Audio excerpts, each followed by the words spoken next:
connecting. I don't know why. It happened to me like now when I try to make like a live from Facebook, the audio didn't want to connect to Facebook. I don't know why it happened. Yeah, it's so strange. Yeah. 1 second. Now I will invite them again. Got it. 1 second. Let me also record it because I wish someday I will upload it to YouTube. Okay, 1 second, I will call them again.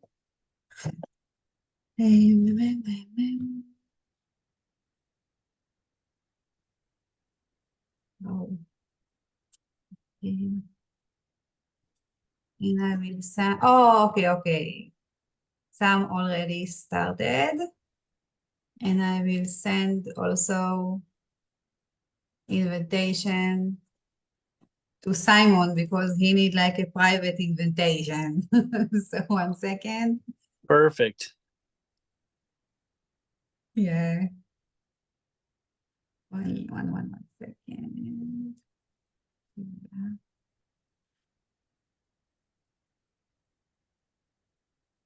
Okay. So, Joseph, how are you? I'm good. I'm laughing because if I'm going to have to do this from my phone, it might be a good idea for me to plug it in so it starts charging. I would hate for us to drop this call after all this hard work and patience from everybody. It's okay. Wouldn't that be funny? It's supposed to happen. I think everything that could go on got wrong today. So we just needed to the battery to go off, and that's it. I can't But tell if it's that's okay. charging or not. So, is everybody here with us now? Yeah. I can see everyone is here. Shalom. Hello, everyone. Thank you. They can hear you. They can hear you, but they can write on Zoom. They can write on the group. So while we are talking on Zoom, I'm watching the group and I give you some questions that they given us. Okay, perfect. Because on my phone, I cannot see the questions. Both. Yeah, I know. Oh, I see also Kate Hart. Hey, Kate. She's also a perfumer from the UK. Oh, cool. Yeah. Everyone say hello to you. That's hello.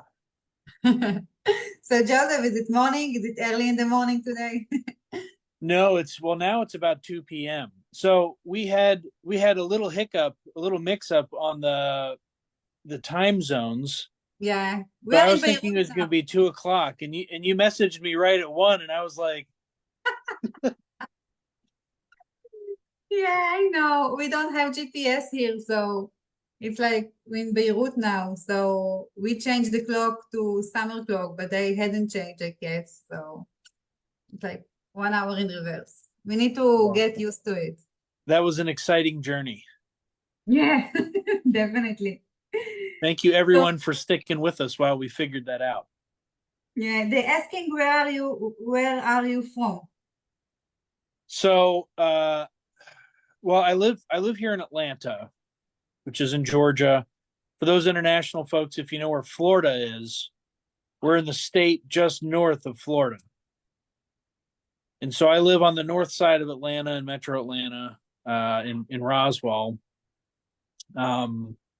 I was born up in New Jersey. We've been down here in Atlanta.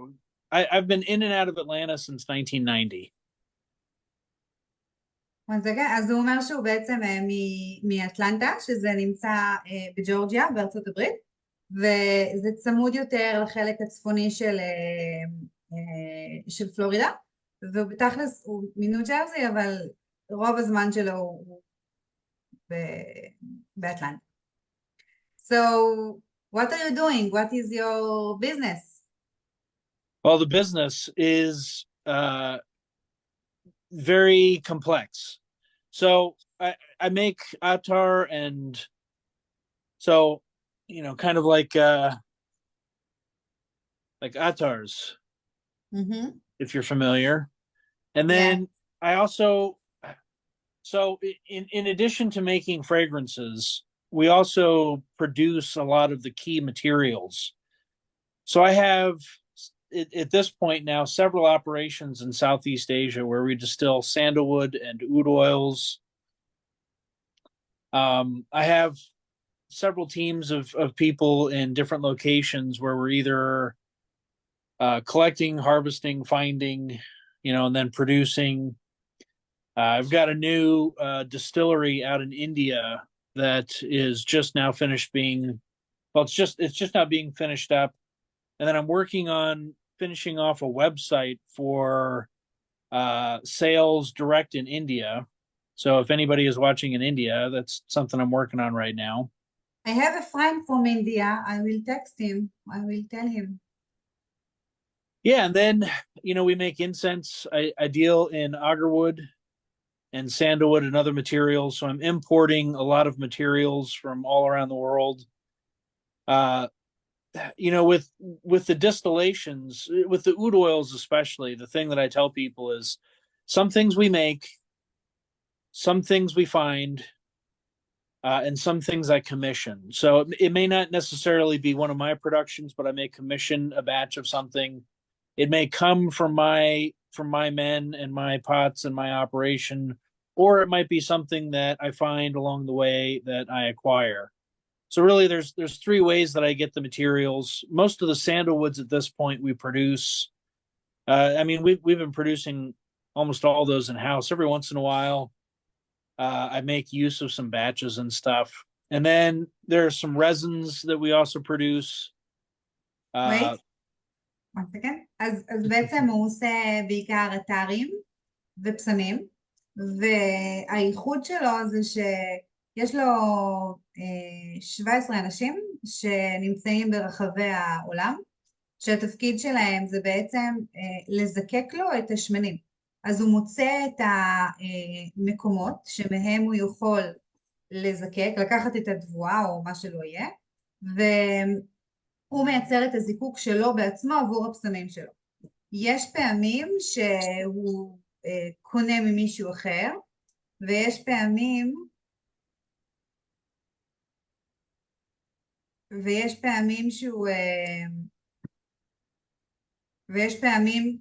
שהוא משתמש בשמנים של אנשים אחרים, אבל לרוב הוא יודע בדיוק מה הוא עושה, והוא משתמש בשלו, כשהעיקרי שהוא מזקק זה סנדלווד.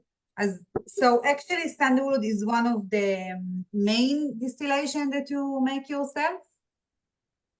So I think over the years, there's been probably 20 different odor profiles. So we think of, part of what I try to specialize in is the nuance. So wine is a good analogy. You have red, you have white, but it's the nuance in between all of those. So even though sandalwood, we think of it as being one thing, there's different species, there's different regions. Just like in wine, are you familiar with what I mean when I say terroir? No, because I don't drink wine, but I understand that it's different grapes and it depends on the land. The land, the soil, the climate. The soil, the grapes. And then also there's different ways of distilling it.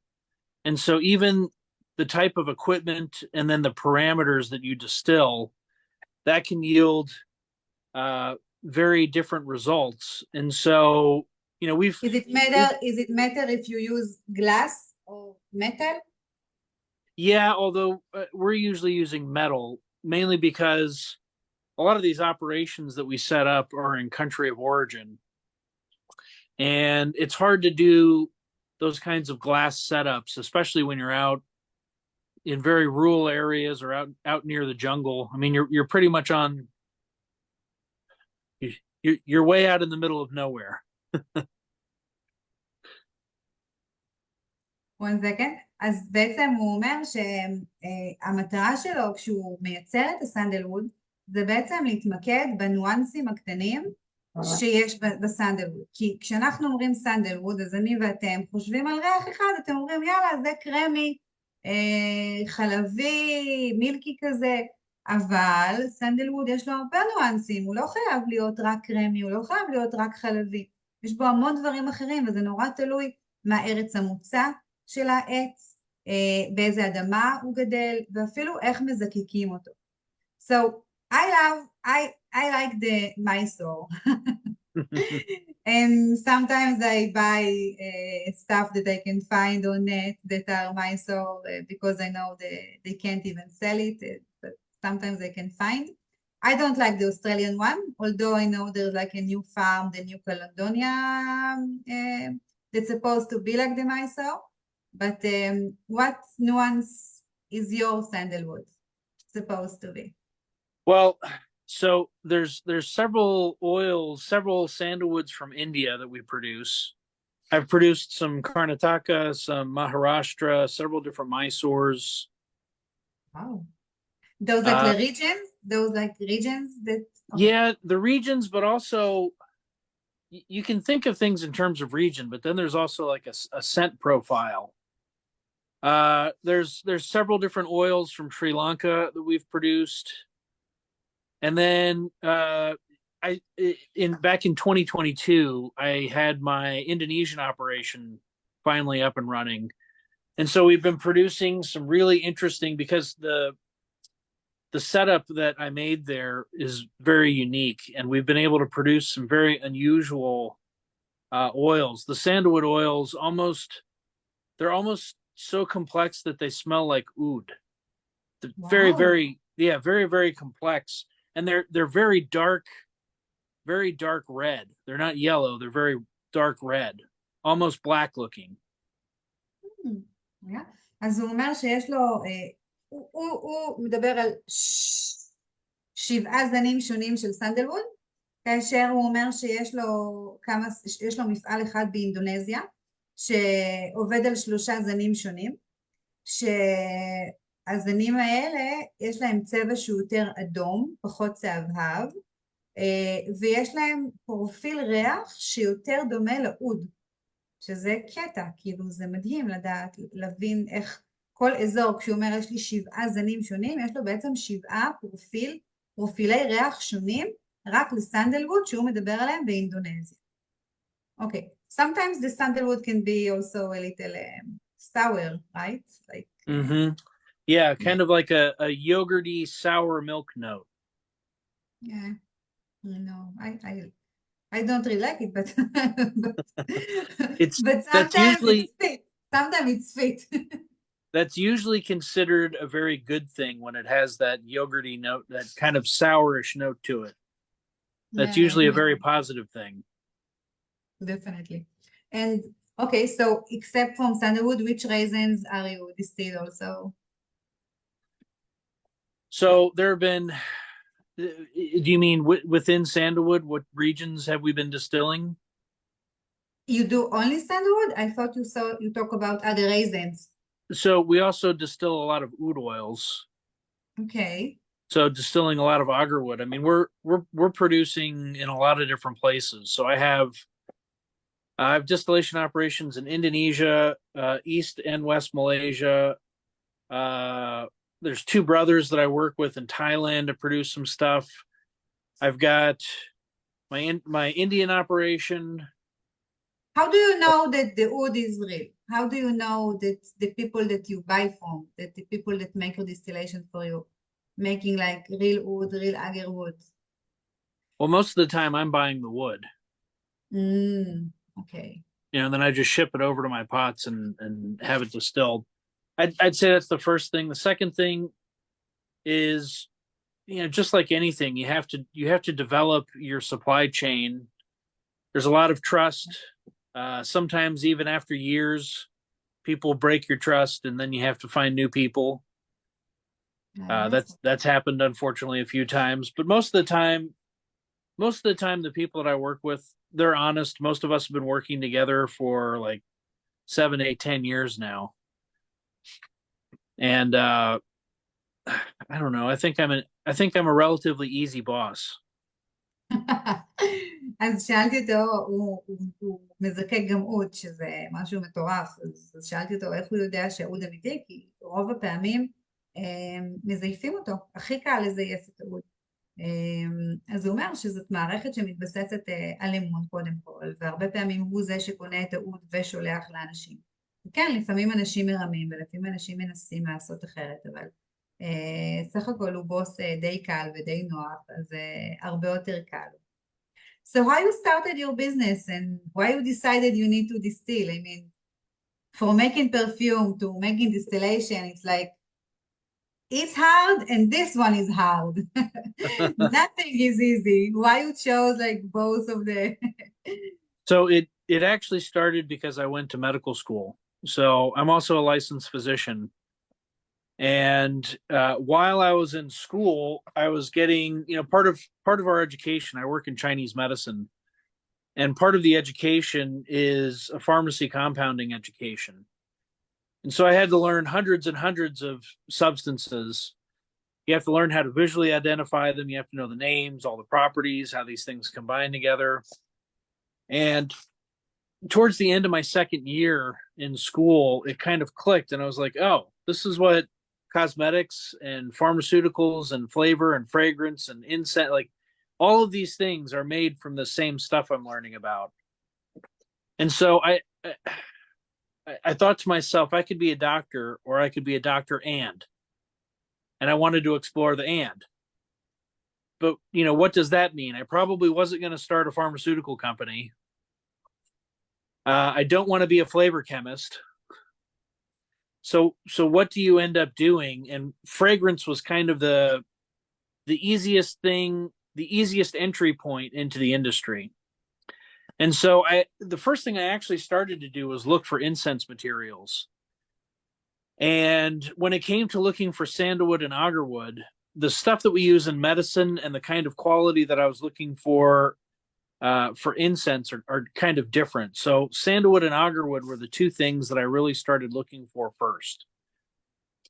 And so once I started finding these things, because I also used essential oils, and then I was like, oh, essential oils are essentially pharmaceutical grade extracts of these herbs. So then I started trying to find better and better quality essential oils, and I couldn't find the stuff that I wanted, which meant that I had to start figuring out how to make them. So it went from med school to incense to, oh, we can distill these things. And so I started out first trying to find artisan distillers and then trying to commission batches, which eventually led to me buying equipment. A lot of these guys that I worked with, the way that it started first is sometimes they had distillation equipment already, and I would have to buy more equipment or add-ons for the equipment so that we could do exactly what I wanted. And other times, there are guys that maybe they were supplying me wood. And then at some point in the conversation, it came up, hey, why don't we start producing oils? And then we had to buy the equipment, and then we could start distilling. So it's been a little bit of a progression from medicine to herbs and incense to finding how to find or commission oils to producing oils. So it's been a long journey, and this whole time I've been making fragrance. So learning how to put all these things together, I've tried to either produce or direct source all of the key materials that I use, which gives me more control, and it makes it more interesting because you're that much closer to what's being done. One second. אז בעצם שאלתי אותו איך הוא הגיע לזה, כי להכין פסמים זה משהו קשה, ולזקק זה עולם בפני עצמו, זה עולם שלם, כאילו. זה לא בדיוק אני קם בבוקר ומתחיל לזקק לי פרחים ושרפים. אז הוא אומר שהוא התחיל בתור רופא ברפואה הסינית, והוא החליט שהוא רוצה להיכנס, והוא הבין שבעצם העולם הזה של הרפואה, שאנחנו לוקחים את העשבים ואת השמנים וכל הדברים האלה, זה עולם שמאוד מעניין אותו ומאוד מושך אותו איך דברים כאלה יכולים להיות גם תרופה לגוף שלנו. ואז הוא התחיל להתעסק הרבה עם הקטורות. הוא אמר, אוקיי, אז אני רוצה אגרווד, אני רוצה אוד, אוד זה בעצם אגרווד, ואני רוצה סנדלווד, והוא התחיל לחפש שמנים מטהרים שהם באמת איכותיים, והוא התחיל לחפש את השרפים עצמם, את העצים עצמם, שאפשר להשתמש בהם לקטורת, ובסופו של דבר, כשהוא השתמש בדברים האלה, הוא הבין שיש הבדל בין האיכויות, כמו שאני תמיד אומרת, יש הבדל בין אם אני קונה את השמן שלי מסופר פארם, או שאני קונה את השמן שלי מחברה שאני יודעת שמוכרת שמנים אתרים ברמה גבוהה מאוד. אז יש הבדל בפרופיל ריח כמובן, ובאיכות שאנחנו מקבלים. הוא אמר, אוקיי, אז אני הולך צעד אחד הלאה, אני רוצה להבין, אני לא נכנע, אני רוצה להבין איך אני יכול לייצר ולהיות הכי קרוב לשלב הזה של תהליך הייצור של השמנים, כי אני רוצה לקבל את המוצר הכי איכותי שיש.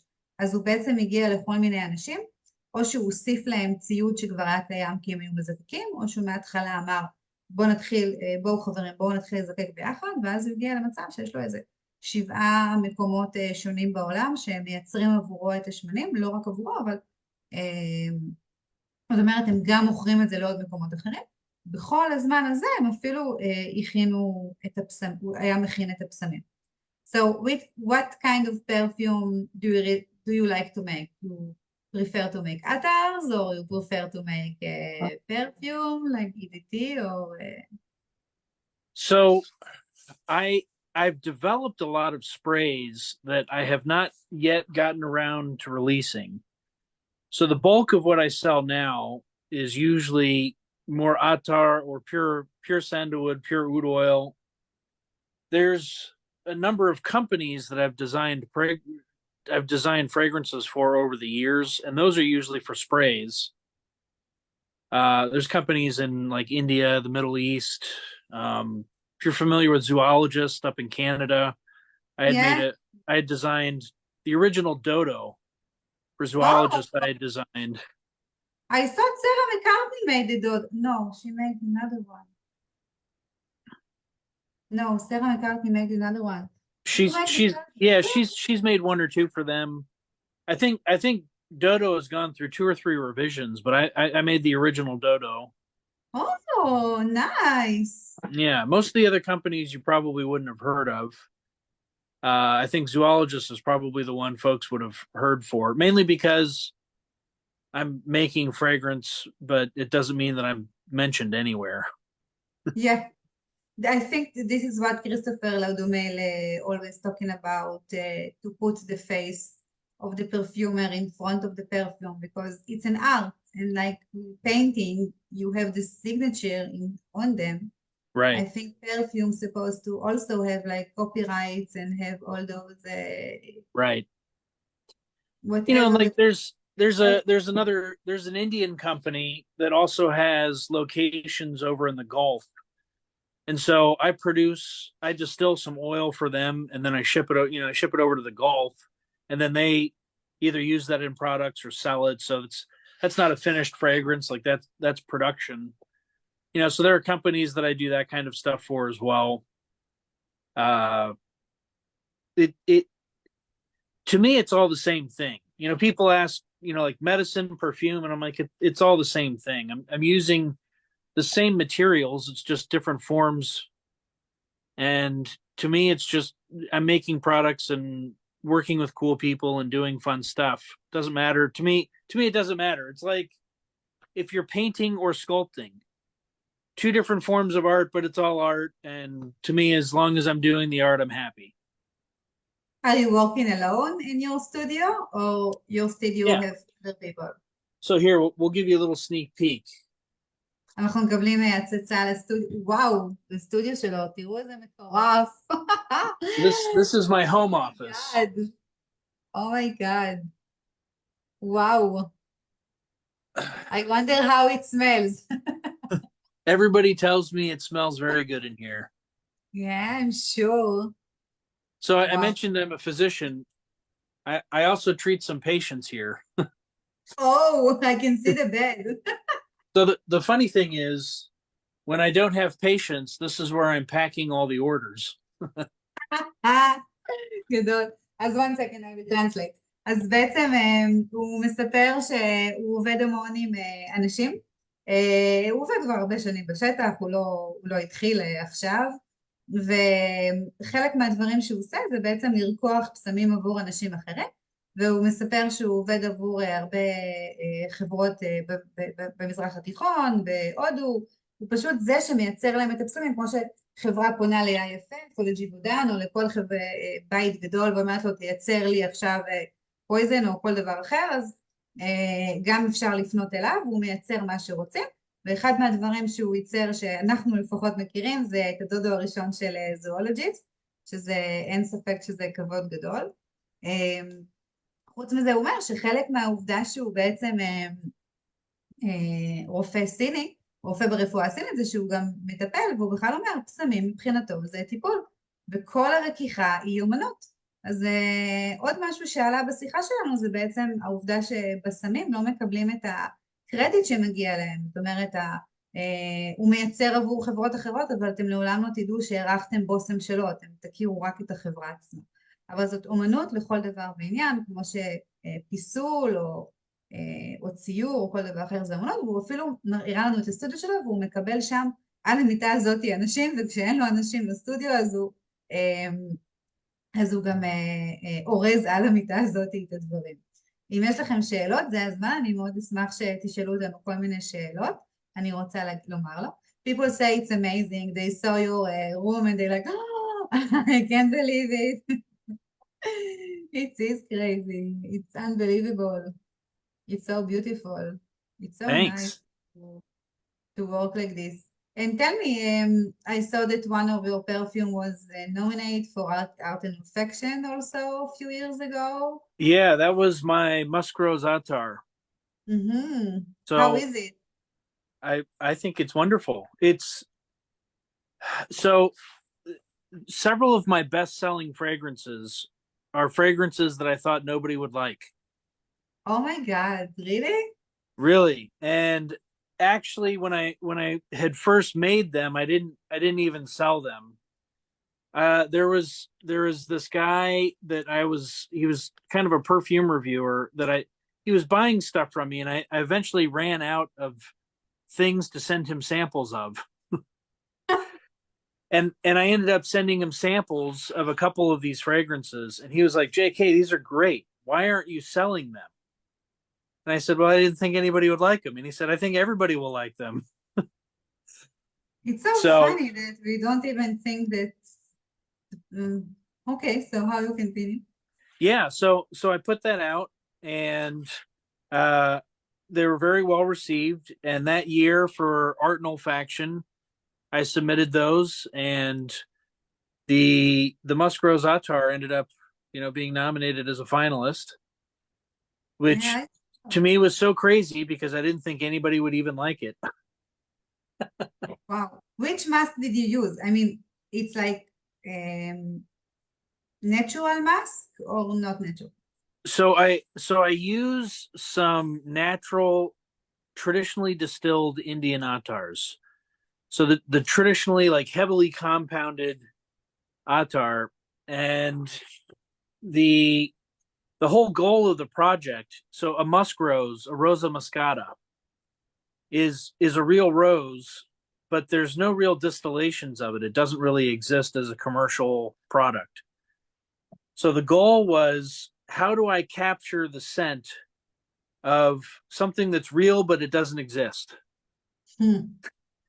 And so I wanted to try and recreate the scent of a musk rose, and that's what I submitted, and for whatever reason, people have liked it. אז שאמרתי לו, תספר לי על הרוז מס שלך, אז הוא אמר, ניסיתי לייצר רוז דמסקן, שבעצם אין את השמן האתרי שלו, אין את הריח הספציפי שלו, אז הוא ניסה לייצר אותו, והוא אומר בכלל, הדברים שהוא חשב שהם לא מוצלחים, זה הדברים שהכי נמכרים אצלו. People asking what you think is your best creation?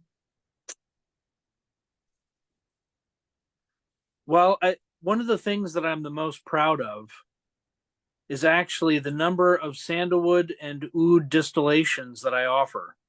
So strangely enough, because we make incense, I sell the actual like woods, the agar woods and the sandalwoods. We produce sandalwoods and oud oils.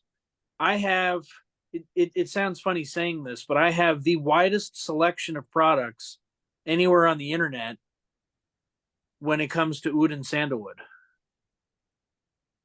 So out of Wow. any big company in the world, I have the biggest. And it's funny because I'm a white guy that lives in America, which everybody, all of my Gulf and Arab clients laugh at me because this guy in America.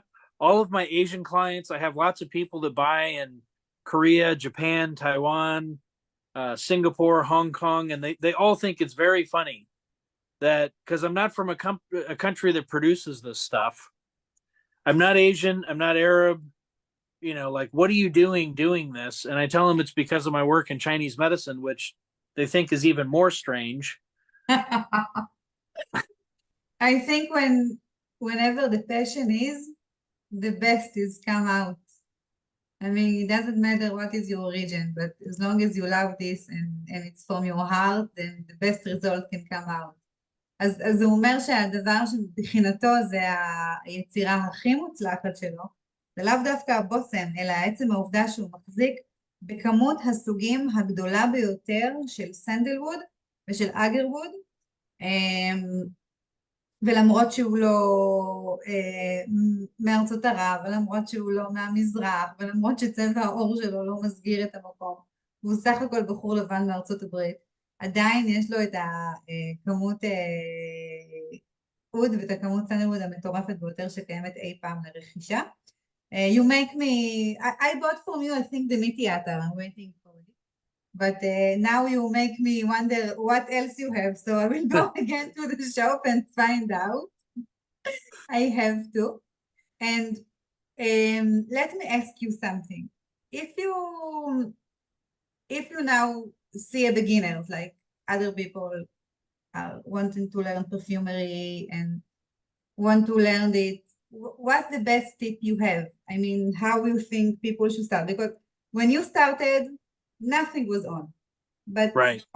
I think in the last 2 years or maybe 3 years, stuff getting to be online, some classes online, and a lot of YouTube channels coming up and Instagram account with formulas and stuff.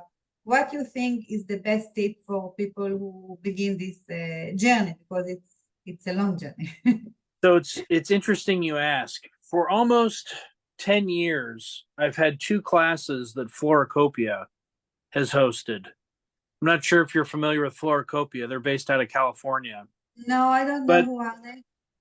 But I think coming up in May, so like in another 3 months, I have a new online course that's going to be launching. And so if you're wanting to learn how to make perfume, especially if you want to learn how to make natural perfume, you'll be able to do it. Everything's already been filmed. It's all going to be hosted. It's looking very nice. Wow. They're finishing it up, finishing the editing right now. And you made it. Yeah. Actually, if you look, we filmed it right here. Wow. So the angle is from a little bit further this way, and then it's looking back this direction, which is where we filmed it. So we filmed it right here in the workshop, and I think we took about 3 weeks to film it. Oh, it's a long time. Oh yeah, it's very comprehensive. There's nobody else has put together an online course like this. Wow, it's amazing because natural perfumery is. I started in natural perfumery. When I started to learn perfumery, I started natural. I still taking classes of natural perfumery, but I do everything. I do synthetic also. I love synthetic. It's okay. I have no problem with synthetic, so I do both. But I think that it's nice to have a course because I think I talked with another person. You even if you took one course, it's nothing. You need to learn a lot of method, a lot of way of thinking, and a lot of and to work a lot. Right. Well, and it's funny you say that. So, like I said, for 10 years, I've had these courses already. I've had, I don't know, there's several thousand people that have taken them, and I think about 30 or 35 countries a lot of people have started businesses. I don't know why, but nobody ever mentions that I was their teacher out in public. But there's a lot of businesses that have started. Some of them are very well-to-do businesses. There's actually a cosmetic company in Europe that has gotten pretty big, and this lady was a student of mine, and she and her husband lived here in the U.S. She was Armenian, and after taking my courses, she said, "What the heck are we doing here?" And she and her husband picked up and moved back to Armenia, and they actually, she was my student, but I actually have her produce some materials for me now. Wow. And her brand is sold in a lot of places in Europe. I think maybe it's sold in a couple places in the Middle East. I know it's also sold on Amazon. Like, I think they're doing pretty well. אוקיי, אז בעצם שאלתי אותו מה הטיפ הכי טוב שלו עבור מישהו שמתחיל את עולם הביסום. אז הוא אמר שהאמת שיש לו קורס שאוטוטו יוצא לדרך, הוא מלמד כבר 10 שנים אנשים. יש לו קורס מאוד מאוד מעמיק בביסום שהוא ביסום טבעי. אוטוטו יוצא לדרך, יש לו לא מעט לקוחות שלמדו אצלו והפכו להיות מותגים בפני עצמם. I have one question from Simon. He's working on a gardenia perfume. Which would you say in terms of notes would suit gardenia? So generally speaking, because gardenia tends to be really sweet, I think it balances really well with something slightly fermented. So it should have a little bit of that kind of barnyard note to it. Because when you add a little bit of dirtiness to clean, it smells really good. So maybe a lightly fermented Hindi might work really well. So an Indian oil, I think, would pair. Or if you're looking for one specifically from me, you can always, hit me up over on Etsy or on the website, and then I can point you in the right direction. Okay. Someone says he wants to be there in your room and open all the bottles. You're welcome anytime. It will take, I think, a month to open everything and smell. And Simon say, please, I guess he will DM you soon because this is Simon. And someone else, he says also cheers. And someone asks, who is the famous client? Is it anonymous? Is it the one that from Armenia? Is it Confidence? You can say. Who, you mean, what's the company name? What brand? Yes, what's the company name? Oh my gosh, you're going to ask me the name of the company now. I might have to send a message because I'm not sure I remember the name of the company. It's okay. It's okay. But I do recommend you check it out because I think her products are, the packaging, the bottles and packaging are beautiful, and the product itself I think is really good and effective. Which לנו. So you will send us because now we are even more interesting. Thank you. So it was like a nice conversation. I like to talk to you. I'm sorry for the time that I took from you. And now we're in that's my fault.